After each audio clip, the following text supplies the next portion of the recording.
Boa noite. Boa noite. Após nova confusão, o Congresso tenta votar alteração na meta fiscal. Operação Lava Jato. O executivo diz em delação premiada que parte das propinas ia para o PT. Na capital paulista, em clima de Natal, Dilma reúne-se com catadores de material reciclável. Incêndio atinge prédio de uma faculdade no centro de São Paulo. Polícia prende suspeito de decapitar 4 pessoas em Mogi das Cruzes. Preços continuam abusivos dentro dos aeroportos e rodoviárias. Em tempos de escassez, uma patrulha diferente combate o desperdício de água em São Caetano do Sul.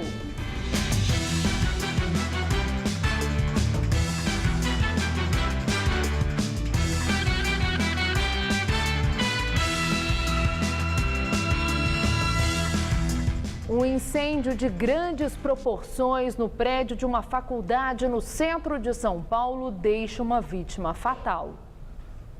Por volta de 2h30 da tarde, quando 2 viaturas da Rocan, que faziam patrulha na região, foram acionadas por conta do incêndio. De acordo com o tenente-coronel do Corpo de Bombeiros, o fogo teria começado em uma sala no 11º andar, onde fica um depósito da faculdade que funciona no local. 23 viaturas do Corpo de Bombeiros e 70 homens trabalharam por quase 2 horas para conter as chamas. Durante o trabalho de rescaldo do Corpo de Bombeiros, a equipe de salvamento encontrou uma vítima no local. Uma mulher que seria funcionária da faculdade foi achada no 14º andar do prédio, em estado grave de asfixia. Infelizmente, a equipe de salvamento encontrou uma vítima, uma senhora, nome Liane, ela está em parada cardiorrespiratória. Está sendo socorrido por nossa equipe de médicos do Corpo de Bombeiros. Os bombeiros não souberam dar detalhes sobre a documentação e os alvarás da faculdade. Funcionários relatam que o fogo começou de repente e que todos tiveram que deixar o local. Segundo eles, um princípio de incêndio já havia acontecido no piso térreo nesta manhã, em um local de descarte de lixo. Os bombeiros não chegaram a ser acionados para esta ocorrência. Os alunos que teriam provas hoje afirmaram que 2 dos 6 elevadores do prédio foram trocados recentemente por equipamentos mais modernos. Dos 6, apenas metade funciona, porque o que acontece? O elevador sempre está com problema, você sempre sente cheiro de fumaça. Após incêndio, o prédio da faculdade Uniesp, no centro de São Paulo, continua interditado. A repórter Karina Zasnikoff está no local e tem outras informações. Karina? Gabriel, olha, a via foi liberada para passagem de pedestres, mas a Defesa Civil isolou completamente a entrada do prédio. Isso porque a perícia ainda não aconteceu. Há equipes tanto da Defesa Civil como da Polícia Civil vindo aqui para o local para realizar a perícia e achar as possíveis causas deste incêndio. Há pouco, o Corpo de Bombeiros confirmou a morte da moça que foi encontrada no 14º andar. Ela morreu por asfixia, foi encaminhada à Santa Casa de São Paulo, mas não resistiu. Os bombeiros confirmaram também que o edifício possuía um projeto técnico, porém não tinha aquele laudo de vistoria aprovado pelo Corpo de Bombeiros. Aqui na região, as viaturas do Corpo de Bombeiros já saíram, permanece aqui apenas o comando operacional. A emergência também está se retirando neste momento e a situação já está mais controlada. Procurada, a Uniesp ainda não se pronunciou sobre o incêndio. Voltamos ao estúdio. Obrigada, Karina. E um vazamento de gás provocou explosão em casa na zona leste de São Paulo. O caso aconteceu no bairro de Cangaíba. As paredes caíram e o imóvel ficou completamente destruído. A explosão aconteceu por volta das 3 da manhã. 5 pessoas dormiam dentro da casa no momento do acidente, mas ninguém ficou ferido. Segundo os moradores, o botijão de gás estava fora do imóvel, que foi alugado há 2 meses. A perícia vai apurar as causas da explosão. Segundo a Defesa Civil, a casa terá que ser demolida. Suspeito de ter decapitado 4 pessoas em Mogi das Cruzes, na Grande São Paulo, é detido. Segundo a Polícia Militar, o homem, que não teve a identidade revelada, era ajudante geral, tinha 23 anos e confessou mais 2 crimes. Contou ainda que matou um morador de rua e feriu outro, além de ter decapitado uma mulher em Poá.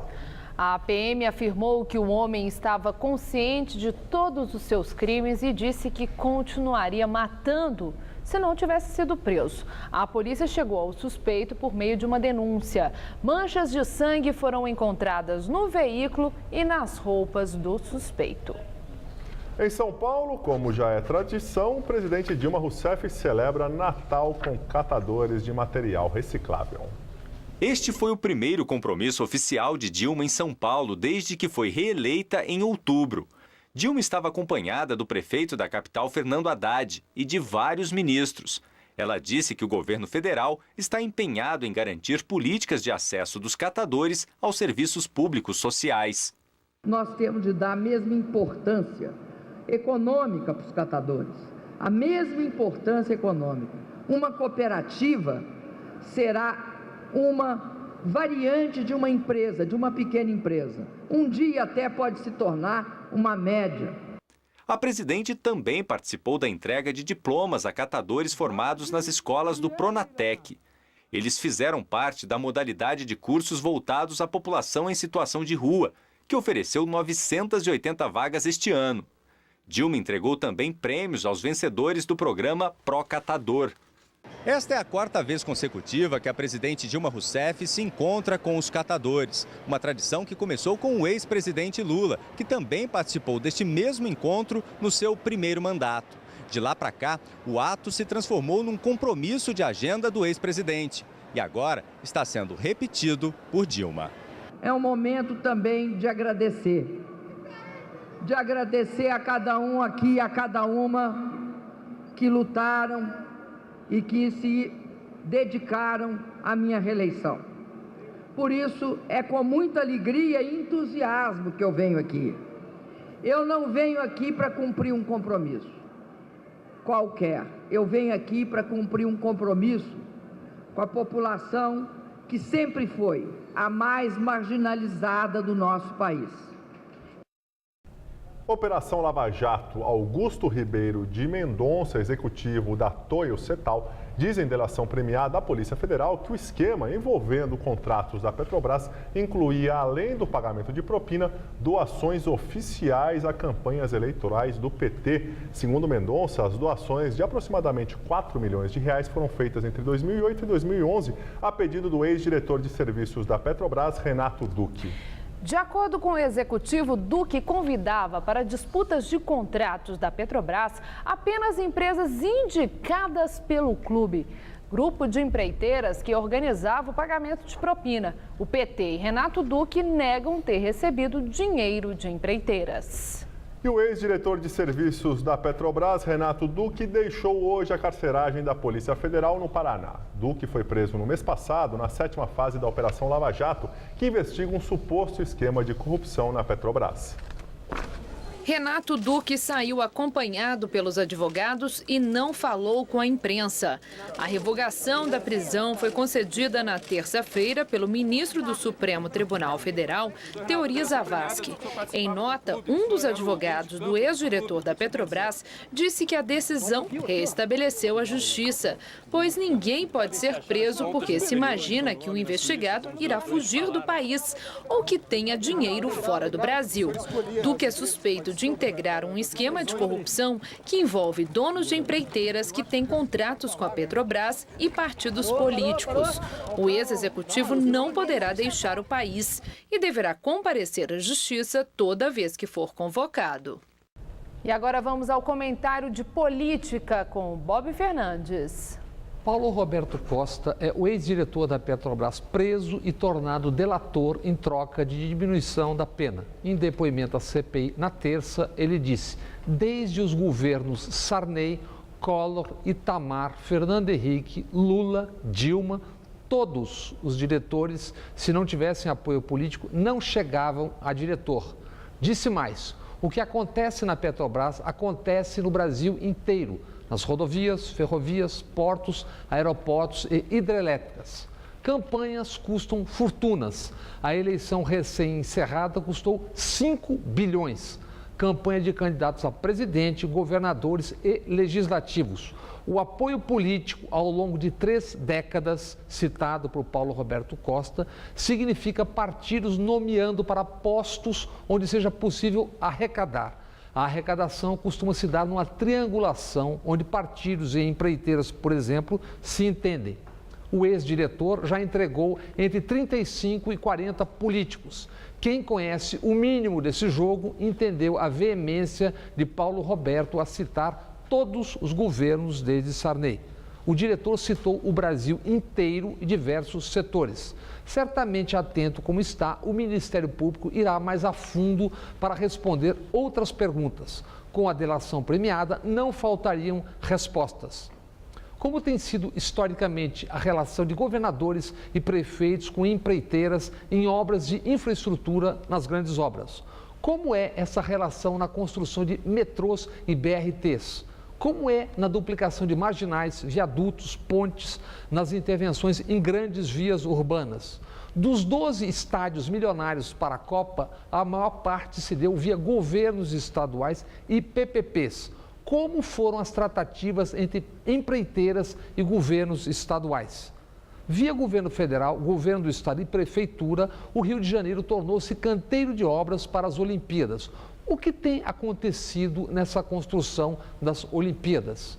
Como, de maneira ampla, se dá a atuação da empreitagem Brasil afora? Paulo Roberto entregou um mapa. Agora é ir atrás e pegar tudo, ou fazer de conta que não entendeu o todo. Boa noite. Ranking da Transparência Internacional, que mede a percepção das pessoas com relação à corrupção, mostra que o Brasil ocupa o posto 69 entre 175 países pesquisados. Numa escala que vai de 0, extremamente corrupto, a 100, muito transparente, o índice brasileiro foi de 43. Na América do Sul, Chile e Uruguai são as nações mais transparentes, empatadas na posição 21, com o índice 73. A Dinamarca é a nação mais transparente do mundo, com o índice 92, e a Venezuela, a mais corrupta, com o índice 19. A ativista Elisa Quadros, conhecida como Sininho, teve a prisão preventiva decretada nesta quarta-feira pelo descumprimento de medida cautelar imposta pela Justiça em agosto. Ela ganhou liberdade sob algumas condições, entre elas o impedimento de participar de manifestações. No entanto, segundo a investigação da Polícia Civil do Rio, ela esteve em um protesto na Cinelândia em frente à Câmara de Vereadores. Além de Sininho, tiveram a prisão preventiva decretada pelos mesmos motivos os ativistas Igor Mendes da Silva e Carlane Moraes da Silva Pinheiro, conhecida como Moá. Hoje é o Dia Internacional da Pessoa com Deficiência. Em todo o estado acontece a 5ª edição da Virada Inclusiva. São mais de 750 atrações culturais e esportivas, tudo de graça. Ele foi durante 23 anos integrante da banda Tribo de Já. José Orlando é deficiente visual e participa do evento para falar do projeto de seu CD solo, que terá, além das canções, a audiodescrição das músicas. O que vem na audiodescrição é uma gravação de uma leitura sobre a capa. A foto da capa, se está em preto e branco, se está a cores, como eu estou vestido. Outra atividade são as massagens relaxantes feitas por terapeutas com visão limitada. O projeto Serenidade do Toque conta com o apoio da Fundação Dorina Novil e da Associação Brasileira de Assistência às Pessoas com Deficiência Visual. É toque, né? É toque, você pode trocar energia. Então só isso é extremamente positivo para quem está recebendo e para quem está fazendo também, né? Atribuindo a massagem. A 5ª Virada Inclusiva acontece em 63 cidades do estado. São mais de 750 atividades que visam promover a integração social dessas pessoas. De acordo com o último censo do IBGE, o Brasil tem hoje 45 milhões de pessoas com algum tipo de deficiência, 9 milhões só no estado de São Paulo. De janeiro a outubro deste ano, quase 970 deficientes conseguiram entrar no mercado de trabalho no estado de São Paulo, um número 6% maior do que o registrado no ano passado. Apesar dos avanços sociais, a Virada quer chamar a atenção para um problema que melhorou, mas ainda resiste: o preconceito.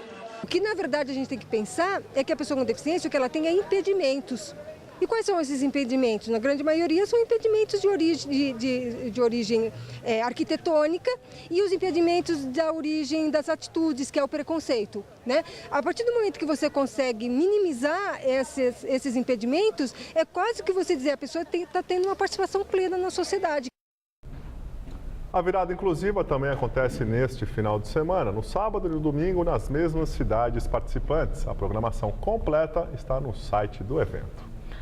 Uma patrulha da água. A Prefeitura de São Caetano do Sul, no ABC Paulista, adota um programa para fiscalizar o desperdício de água na cidade. Desde o início da crise hídrica no estado, o município já reduziu em 16% o consumo. Com o novo programa, a expectativa é diminuir em até 20%.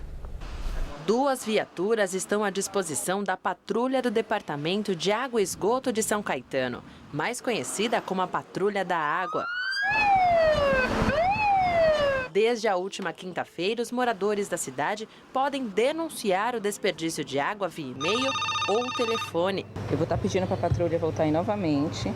Eu vi aqui que essa denúncia foi feita na segunda-feira. Em menos de uma semana, o serviço recebe em média 30 denúncias por dia. Nas ruas, os agentes do DAI conscientizam os moradores. Esta casa foi alvo de denúncia de lavagem de quintal com mangueira. Então a gente vai deixar o panfleto com a senhora sobre as dicas, né? A senhora não lavar aqui o quintal com mangueira, né? A senhora puder usar água de máquina, né?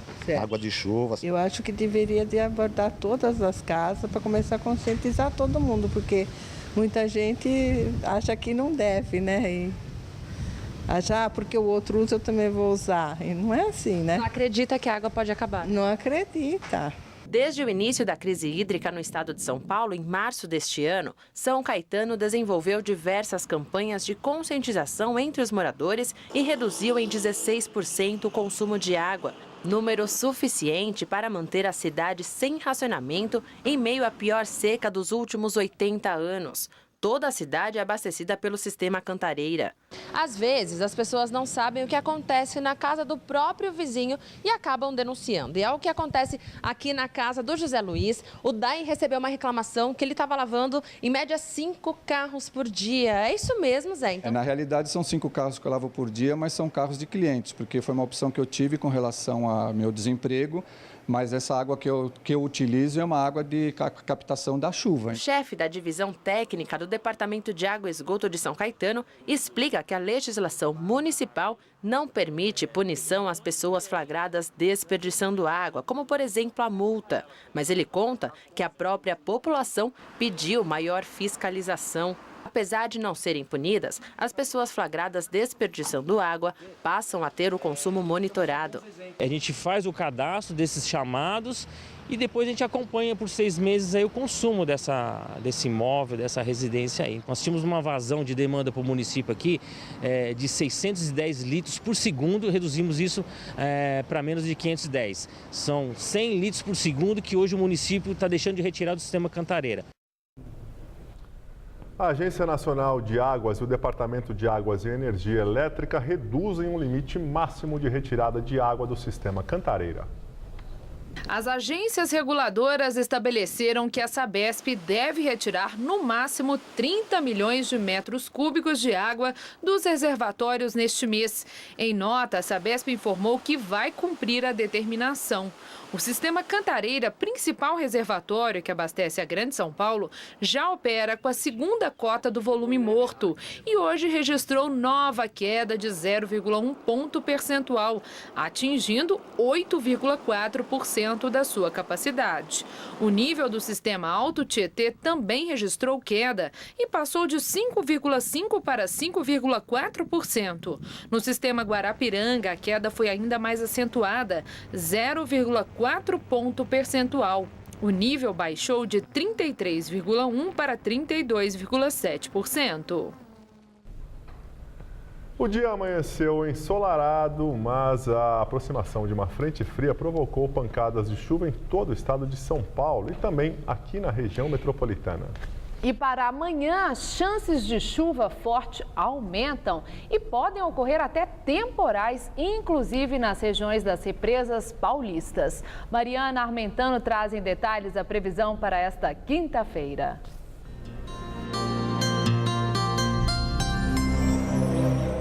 A previsão de chuva forte amanhã do Amazonas ao estado de São Paulo. A combinação de uma frente fria mais o ar quente e úmido forma um grande canal de umidade com nuvens bem carregadas do norte ao sudeste do país. Pode haver temporais amanhã, principalmente entre o oeste do Amazonas, pegando também Acre, Rondônia, boa parte do centro-oeste, Paraná, São Paulo, sul de Minas, Espírito Santo e Rio de Janeiro. A máxima amanhã não vai passar dos 22 graus em Curitiba, mas chega aos 29 em Salvador, 30 em Natal e 35 graus em Palmas, no Tocantins. Vamos agora aos detalhes da previsão para São Paulo. As regiões sul e oeste do estado já amanhecem com chuva e ainda pela manhã começa a chover também no noroeste, centro e lestes paulistas, inclusive aqui na capital. Em todas as regiões, há previsão de temporais.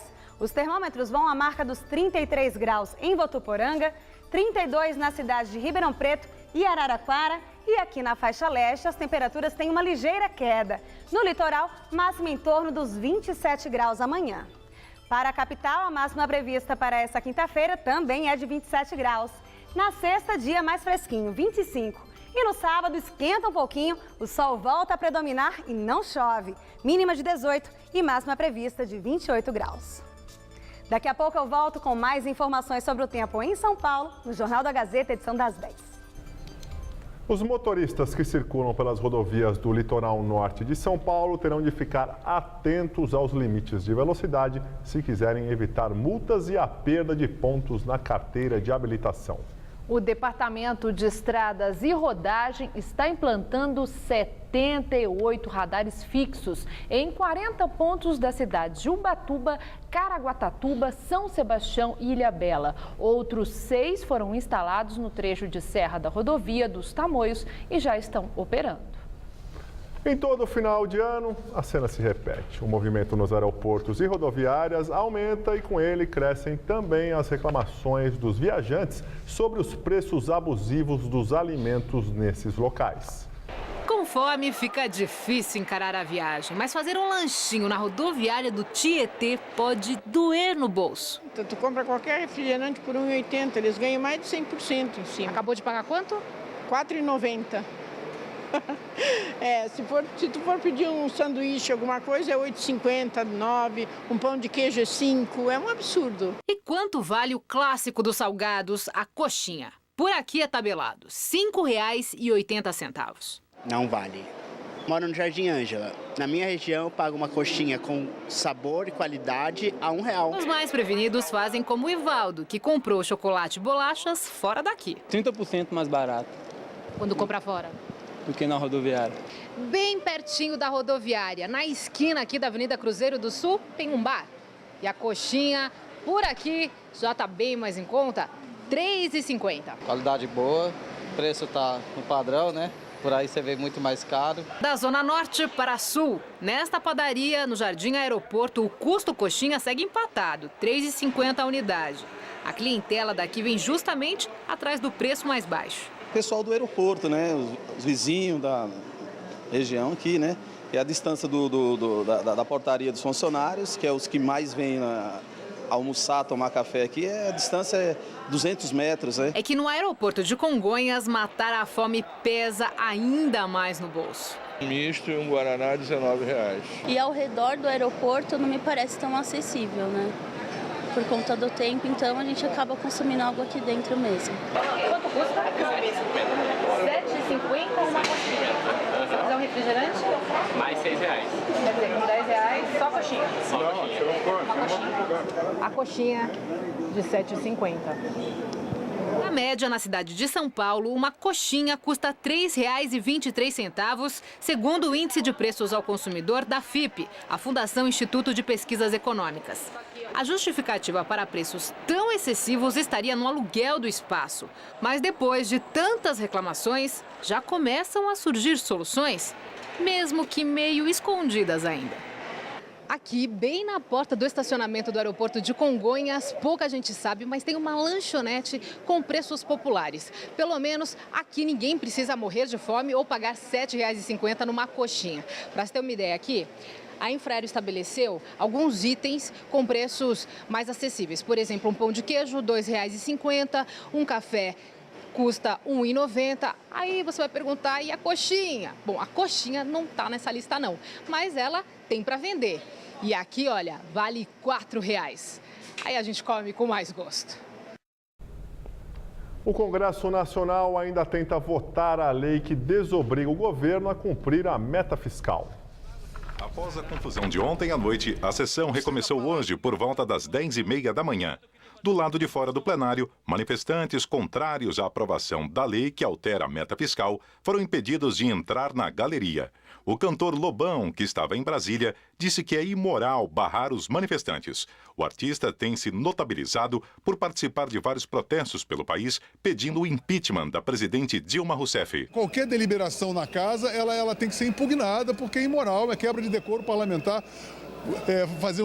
Deliberar uma lei dessa envergadura, com as pessoas querendo participar e todo mundo fora, proibido de entrar na sua própria casa. No plenário e da tribuna, o senador e presidente do PSDB, Aécio Neves, de Minas Gerais, disse que a presidente Dilma Rousseff coloca o legislativo de cócoras.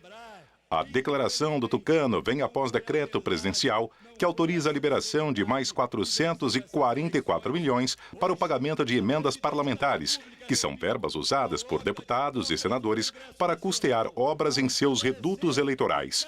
No entanto, o texto do decreto atrela a verba à aprovação do projeto da meta fiscal, que é de interesse do governo.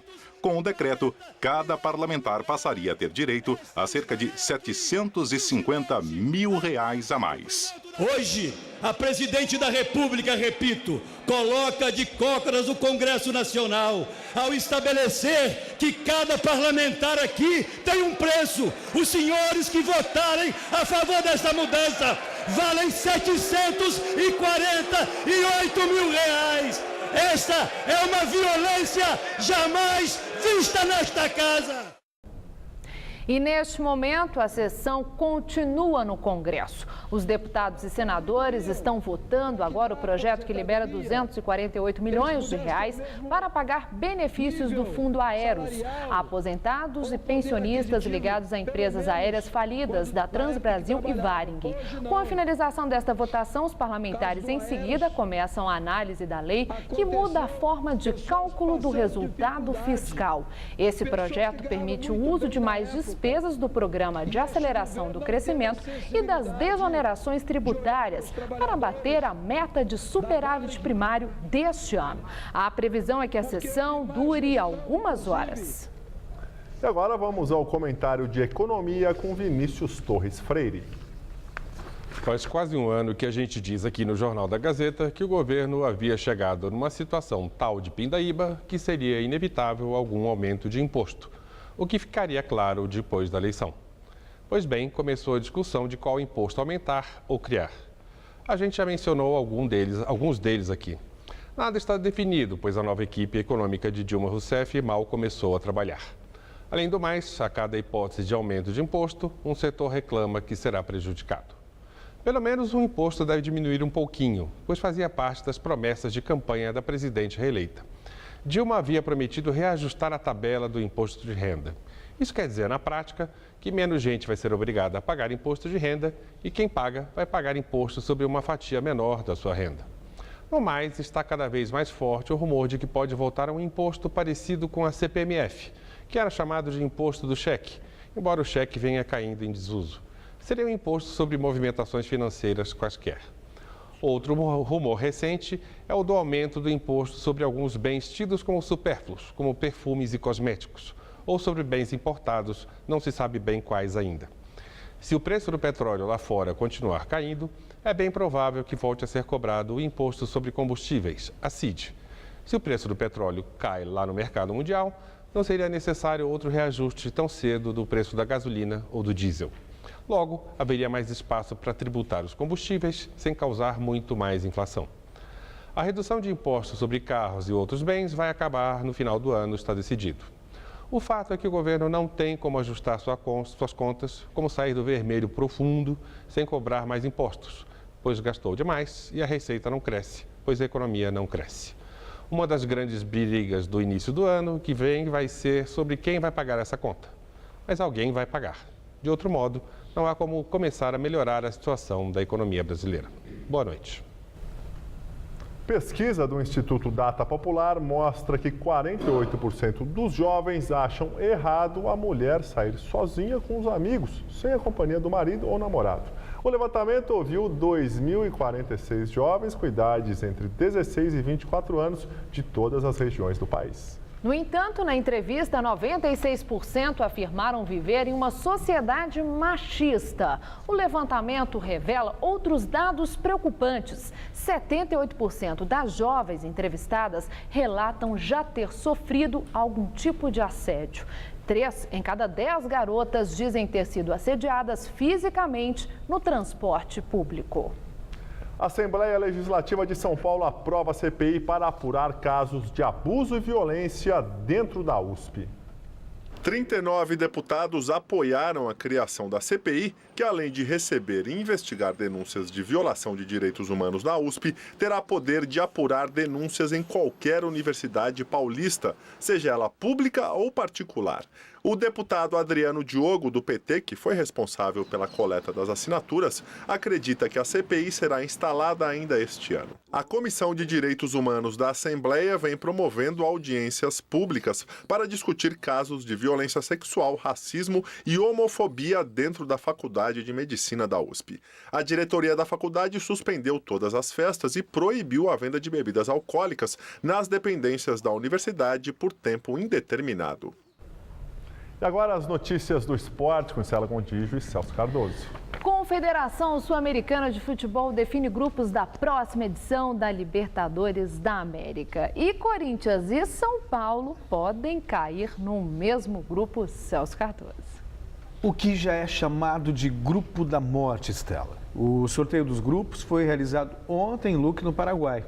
E o Grupo da Morte, sobre o qual eu falava, é o 2, que tem o São Paulo, o São Lourenço, atual campeão da América, e o Danúbio do Uruguai, além, e ainda pode ter a companhia de Corinthians ou do Internacional. Os times paulistas e os times paulista e gaúcho definem no final de semana quem se classifica diretamente para a fase de grupos e quem participa da primeira fase eliminatória em jogo contra um time colombiano ainda a ser definido. Veja os grupos. No grupo 1, o cabeça de chave Atlético Mineiro terá a companhia de um time colombiano ainda não definido, além do Colo-Colo do Chile e do Atlas do México. No grupo 2, o da Morte, o atual campeão São Lourenço enfrentará o São Paulo, o Danúbio do Uruguai e o vencedor do confronto entre Corinthians ou Inter e uma equipe colombiana ainda não definida. No grupo 3, encabeçado pelo Cruzeiro, também estão o Mineiros de Guaiana da Venezuela, o Universitário de Sucre da Bolívia e o ganhador da partida entre o Huracan e um time peruano ainda não definido. No grupo 4, o Emelec jogará com o terceiro colocado do Brasileirão, Inter ou Corinthians, além de uma equipe chilena não definida e do vencedor do jogo entre Morelia do México e The Strongest da Bolívia.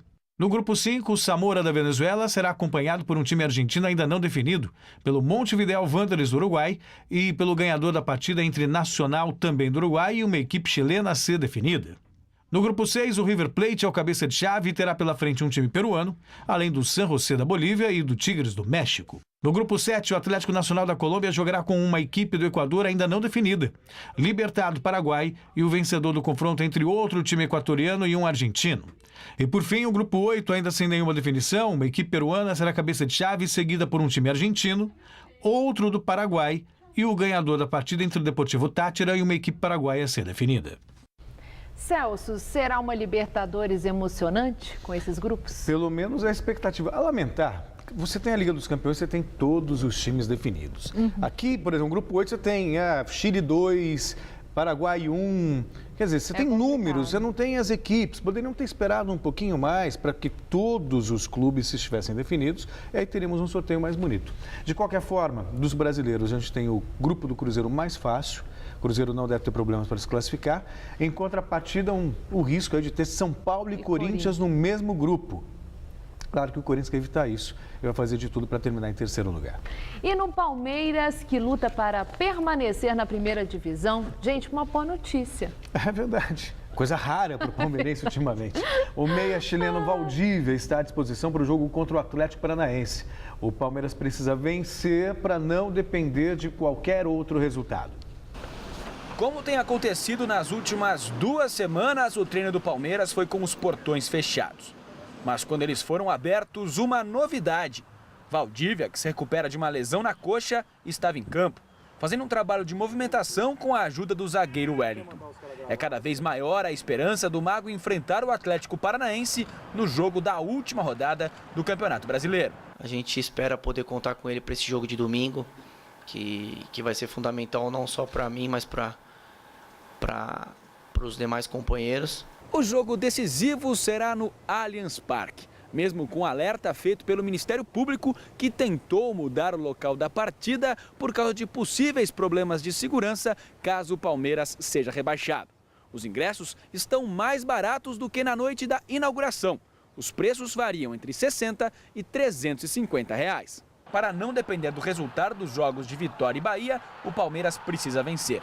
Artilheiro do time com 15 gols, Henrique não marca há 5 partidas e a vitória passa pelo camisa 9 acabar com o jejum. É natural a cobrança acontecer, mas independente de tudo tem que continuar dando o meu melhor, trabalhando, para que quando a oportunidade apareça eu possa estar preparado. O fato é que todos no Verdão não veem a hora de chegar o momento de entrar em campo para enfrentar o Atlético Paranaense. A ansiedade é tanta que parece que o tempo não passa, ainda mais com a pressão pelo resultado positivo. Celso, se o Valdívia jogar, pode fazer a diferença? Sem dúvida. O Palmeiras perdeu as últimas 5 partidas e acho que o sucesso diante do Atlético Paranaense passa pelo meia chileno. Não tem outra alternativa. É uma situação tensa. Segundo jogo do Palmeiras na Arena, precisando vencer para não cair para a segunda divisão. Ou seja, a gente imagina muita pressão. Os jogadores vão estar com um peso muito grande nas costas. Mas está sendo feito um trabalho psicológico e acho que a presença do Valdívia motiva. Os jogadores sabem que tem ali um atleta capaz de decidir numa jogada Já foi genial. Definido pelo presidente que o Palmeiras não cai, né? Vamos ver. Pois é, também não esperava outra coisa do presidente do Palmeiras. Né? E agora informações atualizadas sobre o estado de saúde de Pelé.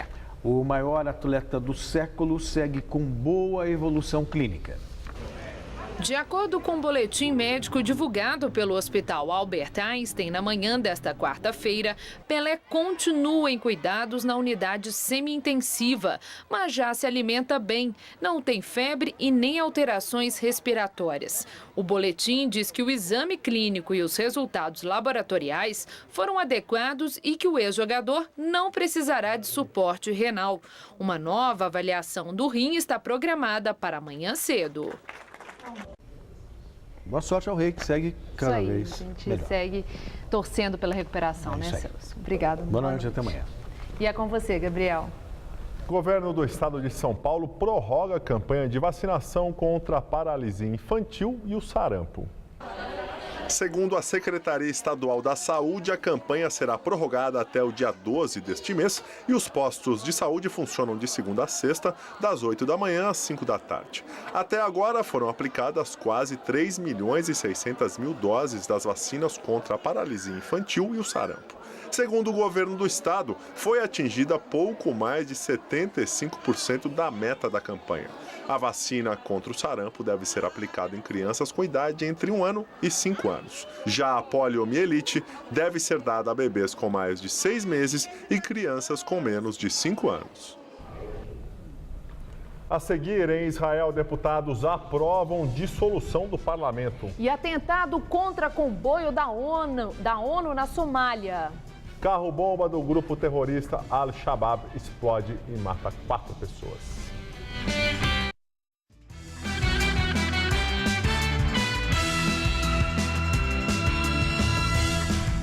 Voltamos a falar sobre o incêndio em um prédio da Faculdade Uniesp no centro de São Paulo. A repórter Karina Zasnikoff está no local e tem outras informações.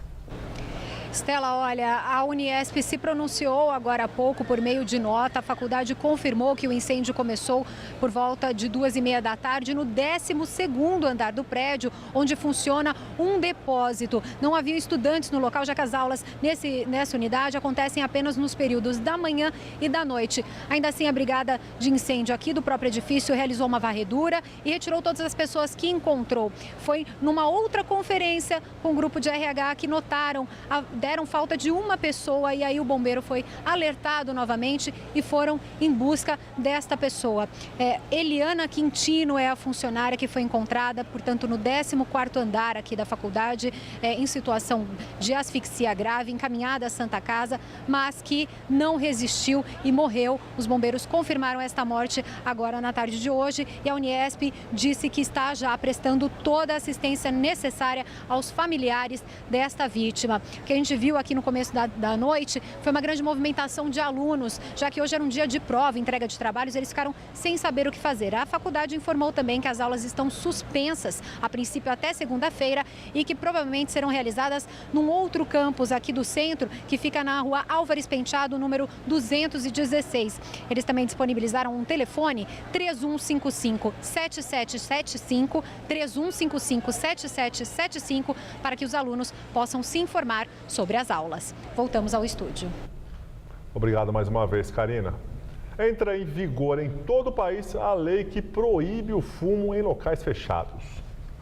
A partir de hoje está proibido fumar cigarro e similares em ambientes públicos ou privados que possuam cobertura, teto, parede, divisórias ou toldos. Os fumódromos também terão que ser extintos. Os estabelecimentos que desrespeitarem as regras poderão ser multados em valores que variam entre R$ 2.000 a R$ 1,5 milhão de reais e podem ter o alvará cassado. As vigilâncias sanitárias dos estados serão responsáveis pela fiscalização. Em São Paulo, fumo em lugares fechados está proibido desde 2009.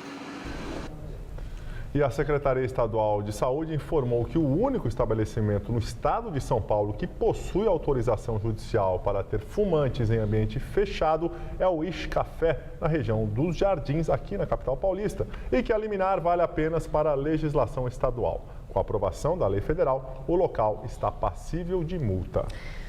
Vamos agora à entrevista do dia, hoje feita por José Neumann e Pinto. Os comentaristas do Jornal da Gazeta farão as entrevistas durante as férias de Maria Lídia Flandre. Hoje estamos aqui com o professor Francisco Gaudêncio Torquato do Rego, de Marketing Político da USP. Professor, a Dilma deixou de ser Vana para ser Jano, aquele deus romano que olha para frente e para trás, tem duas caras ao mesmo tempo, ministérios à direita e ministérios à esquerda. Como é que o senhor vê isso? Pois é, Neumann. Eu estou vendo o governo bifrontal, tentando organizar a sua fisionomia com duas faces, uma à direita e outra à esquerda. Primeiro, ela arruma a face da direita, a face da economia, a face rígida, ortodoxa, e depois ela vai agraciar a esquerda com espaços na área social. Com isso ela procura harmonizar. Não tem nenhuma novidade, até porque o PT inaugurou este estilo na época do primeiro mandato do Lula, em 2003, quando o Lula convidou o médico Antônio Palocci para tomar conta da economia, e ele convidou, evidentemente, aí outros Roberto Rodrigues na agricultura. O Furlan na indústria e comércio na época. Então, Meirelles no Banco Central. Pois é, então a linha ortodoxa vem lá de trás. Não há nenhuma novidade, portanto, em se constatar que hoje o governo tem essa cara ortodoxa e vai combinar com a cara, vamos dizer, mais progressista, como o governo está querendo. Pois é, aquela história de que você se elege com a mão esquerda e governa com a mão direita, é isso? É exatamente isso. Você se elege com a esquerda e governa com a direita. Nunca este axioma foi tão acertado como neste momento, porque realmente a configuração do governo, como nós vamos ver nos próximos tempos, vai atender exatamente ao mercado e aos grupos que digladiam hoje no PT. Você sabe que tem uma banda mais à esquerda, uma banda mais no central, e esses grupos querem, evidentemente, ocupar espaço.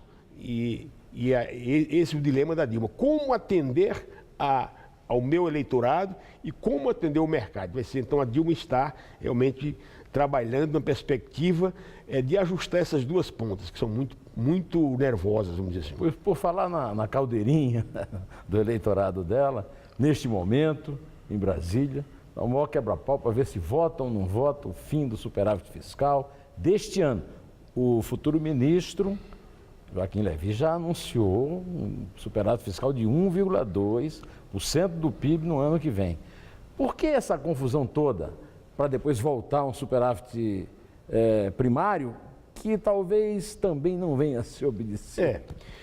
Primeiro, preciso dizer que esse superávit fiscal não existiu em 2013. Em 2013 nós vimos que realmente a meta do superávit primário não foi cumprida, né? Como se sabe, o superávit fiscal calculado para este ano seria de 1,9% do PIB, o que daria em torno de 99 bilhões de reais. Não vai ser cumprido. No ano passado também não foi cumprido. Evidentemente, nós acabamos de sair de um pleito eleitoral e as oposições estão energizadas. Então, é interessante para a oposição fazer realmente um rebuliço intenso no Congresso Nacional. Agora, certamente, nós vamos verificar no próximo ano, né, uma política ortodoxa. Vai ser um ano muito duro, de cortes, de enxugamento, vai ser um ano, na minha visão, de muito aperto, o bolso vai apertar. Então, eu estou absolutamente convencido que os 2 primeiros anos da presidente Dilma serão anos de contenção, para deixar os 2 últimos anos de gastança. Há aí uma estratégia, Neumann, de combinar o enxugamento nos primeiros tempos para ajudar o PT, vamos dizer assim, a abrir, vamos dizer, o cenário para 2018, né? Preparando para uma eventual volta do nosso guru do PT, o Lula. Agora, me diga uma coisa, o senhor falou na oposição, mas o que está havendo lá é briga de galeria. Quer dizer, não seria a volta da turma que foi para a rua em junho do ano passado, professor? Também eu vejo, por exemplo, até a partir dos slogans, né, dos refrões que estão sendo cantados, né, vá para Cuba, vá para isso. Então, eu estou vendo realmente uma movimentação muito forte de alguns segmentos organizados que estão começando a pressionar o Congresso e estão se fazendo comparecer. Movimentos que certamente, Neumann, continuarão muito fortes em 2015. Né, pressionando o Congresso. Esse é apenas um ensaio, né, às vésperas do Natal. Nós temos aqui o último livro do professor Gaudêncio, que faz grande sucesso nas palestras. Termina a palestra, todo mundo quer comprar um livro. Eu quero saber se o senhor já está preparando alguma coisa com coisas do marketing político que jamais, nunca aconteceu antes na história do universo. Por exemplo, propina com recibo. Por exemplo, propina legal. Hoje, o sujeito lá da empreiteira disse que foi convocado pelo Vacari para pagar uma propina legalizada para o PT dentro da legislação. Como é que vai criminalizar um negócio desse, né? Agora nós temos um decreto, afinal o Lula pagou na justiça, né, a cúpula do PT com a compra de deputados da base. Agora, a Dilma fez um decreto dizendo o seguinte: o sujeito só recebe a grana lá da emenda dele se aprovar a lei que acaba com a meta do superávit primário. Quer dizer, o senhor já está prevendo essas novas figuras num livro que nós vamos ainda ter de sua autoria? Pois é. Por incrível que pareça, neste livro aí, eu já faço uma revisão do marketing político tradicional. Eu já começo a mostrar que o Brasil se prepara para colocar a verdade, não é, acima da ficção ou acima da versão. Nós tivemos realmente nessa última campanha, Neumann, a mais fantasiosa, não é, a mais mirabolante campanha eleitoral dos últimos tempos, onde a versão, a mentira tomou o lugar da verdade. A ponto de a Dilma estar governando com o que ela dizia que o Armínio Fraga ia fazer num governo. Exatamente. Então, veja bem, eu já começo a desmistificar o chamado Estado Espetáculo. Eu vejo essa campanha, a última, que trabalhou com o que eu chamo do marketing da espetacularização, esse marketing exuberante, né? Com cenas cinematográficas, com efeitos miraculosos, né? O João Santana sendo guindado ao patamar de Deus, né, porque elegeu a Dilma. Então, eu vejo que a verdade, os controles, a sociedade vai estar mais atenta a este marketing espetaculoso. Então, nesse livro aí, eu já começo a fazer uma correção deste marketing tradicional. Então, vamos verificar nos próximos tempos a verdade aparecendo. Vamos ver que o marketing é um marketing que se aproxima muito mais da nossa sociedade e não esse marketing, vamos dizer, do enfeite, né? Mas o Matheus disse aqui, o Carlos Matheus, disse aqui que, na verdade, o Aécio perdeu a eleição porque o marketing dele na campanha foi muito ruim. E a Dilma ganhou porque teve um marketing muito bom. Então, o espetáculo ainda faz sucesso com o eleitor, né, O espetáculo ainda faz sucesso, mas é preciso convir que o Aécio só despertou para o discurso abolicionista nos últimos tempos. Ele passou todos esses anos no Senado, como senador, depois de governador de Minas Gerais, passou de maneira muito retraída, muito em pano de fundo, só foi aparecer de maneira mais forte nos últimos tempos. Não foi, portanto, apenas o marketing. A história do próprio Aécio, a história dele, não é? Quando ele dizia que ia ter, por exemplo, 1,5 milhão, 2 milhões de votos de maioria no estado dele, ele não teve. Então, na verdade, faltou realmente a ele, né, voto, faltou não apenas o marketing, mas faltou a aproximação com a sociedade organizada. Pois é, inclusive o Aécio não fez campanha no tempo que ele ficou 4 anos lá, e eu gostaria de saber se o senhor acha que ele está no caminho certo agora que ele tem 51 milhões de votos e representa tudo o que é oposição ao PT, que é antipetismo, anti-Lula e anti-Dilma. O senhor acha que ele está agindo corretamente, está fazendo o discurso certo ou não? Não. O Aécio precisa de ter um discurso mais condizente com a sociedade, trabalhar apenas na perspectiva do discurso adjetivado, né? Por exemplo, que ele perdeu por uma organização criminosa. Na verdade, ele perdeu porque faltou voto mesmo, não é por uma organização criminosa. Claro que houve embuste, houve mentira, houve versão, mas ele poderia ter, digamos assim, feito um discurso mais condizente com o patamar de um senador. Eu acho que está usando uma expressão muito adjetivada neste momento. Então, ele precisa se preparar melhor, precisa correr o país, precisa organizar o partido. Por exemplo, os tucanos, não têm vocação para se aproximar das massas, não tem índole. Os tucanos gostam da calça de grife, da camisa bem posta, entendeu? Viver nos ambientes palacianos. Os tucanos precisam se aproximar das massas. As oposições precisam se aproximar das massas. Eu vejo, por exemplo, que o PT só precisa apropriar muito disso. Hoje não muito, mas os tucanos precisam aprender com o próprio PT, na perspectiva, portanto, de abrir um discurso mais para as margens sociais. Nós agradecemos muito a grande contribuição que o professor Gaudêncio nos deu a todos aqui, e agora é com a Estela. Obrigada, Neumann. Deputados de Israel votam pela dissolução do parlamento e o país terá eleições antecipadas em março. A dissolução do parlamento foi decidida por 84 votos a favor, nenhum contra e uma abstenção. A votação aconteceu um dia depois de o premier Benjamin Netanyahu demitir a ministra da Justiça, Tzip Livni, e o ministro das Finanças, Yair Lapid. Os dois políticos de centro-esquerda são críticos ferozes dos planos do direitista Netanyahu de expandir os assentamentos judaicos na Cisjordânia. Com as demissões, termina a coligação e o primeiro-ministro pretende formar um novo governo com alianças à direita. Na Cisjordânia, um jovem palestino de 16 anos esfaqueou 2 colonos israelenses dentro de um supermercado. O palestino foi baleado na perna por um segurança. Os 2 colonos ficaram feridos e estão em condição estável. Carro-bomba do grupo terrorista Al-Shabaab explode em passagem de comboio da ONU na Somália. 4 pessoas morreram. A explosão aconteceu perto do aeroporto da capital Mogadíscio e matou 4 somalis.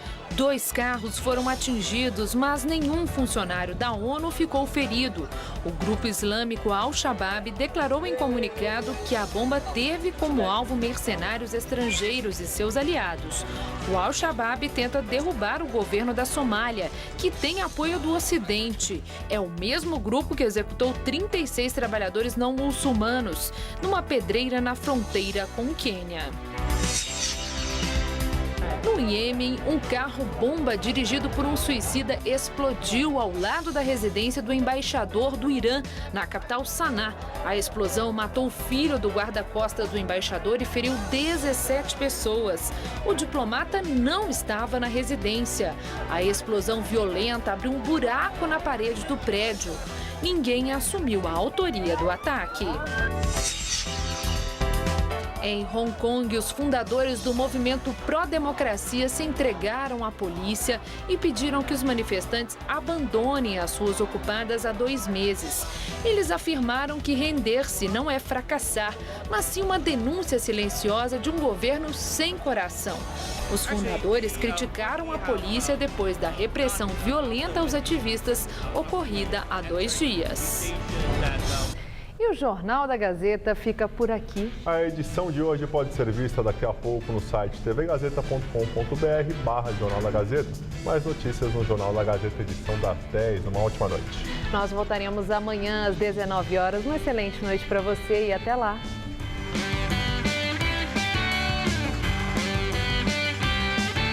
Conheça melhor a dieta vegana com Sofia Reis no Eu Nunca. Hoje, 11h30 da noite.